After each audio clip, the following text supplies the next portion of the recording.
Hi, I'm Dorothy, and today we're going to continue on with the preservation series. I'm going to make herbal salts today, and I'll do, for demonstration purposes, I'll make a rosemary salt. They're really easy to make, they last all winter, and it's just a great way to heighten the flavor of any dishes that you may be making. So follow me and we'll go through it. It's very, very easy. We'll go through the process and you'll be good to go. Okay, let's get started. We need three things: the herbs, the salt, and a lemon or citrus.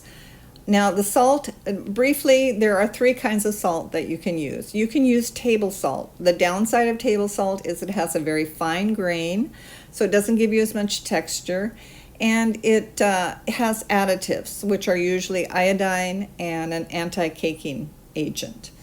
You can use kosher salt, which is the least expensive. It has a coarse grain, so it chops nicely with the herbs, but there are no added minerals. Or you can use my favorite, which is a sea salt or an artisan salt, if you have one, that has added minerals and is coarse. The coarseness is important because when you chop the herbs and the salt together, you want the oils to blend in with the salt. Now I'm going to do some citrus. I'm going to just use a lemon zest right over the bowl. You don't have to, but it's nice. And then you dump it all onto a cutting board and mince it up. So the nice thing about chopping the salt and the herbs together is the salt allows you to chop without the herbs flying all over the place, number one. But number two, it gets the volatile oils from the herbs more blended into the salt, which is important. Okay, so now I'm going to put all of that onto a parchment lined cookie sheet and put it in the oven for a couple hours at your lowest temperature, around 200. If you live in a warm, dry climate like California, you can just let it air dry on the countertop for 24 hours or so. But I live in Minnesota, so there you go. Okay, the rosemary salt has been drying in the oven at 200 degrees for about an hour and a half now. You should let it cool on the counter too before you jar it up, but I'm going to bring it out right now just so we can keep this going.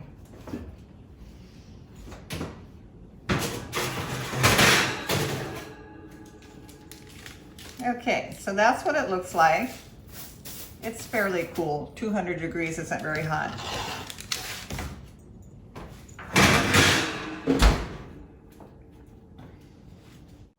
So now, make sure you have a very tightly sealed jar that you can keep it in, and it should keep for a long, long time. Sea salt or salt in general is a preservative, so you shouldn't have any trouble keeping this. Let's see. So get it into the jar. Let's see what we've got here. Oh, more than 8 ounces. Well, no, it's going to be just exactly 8 ounces. Okay. So make sure your jar is labeled, sealed, rosemary, the date, and just like I said, it'll keep, but you still want to know the date. You can keep it in the pantry or you can keep it in the refrigerator. As long as it's tightly sealed, it won't get chunked up. So everything should be thoroughly dried, and now anytime you go to cook something, just sprinkle a little bit of it in. Remember, it is a salt, so don't go overboard with it because you can't take salt out.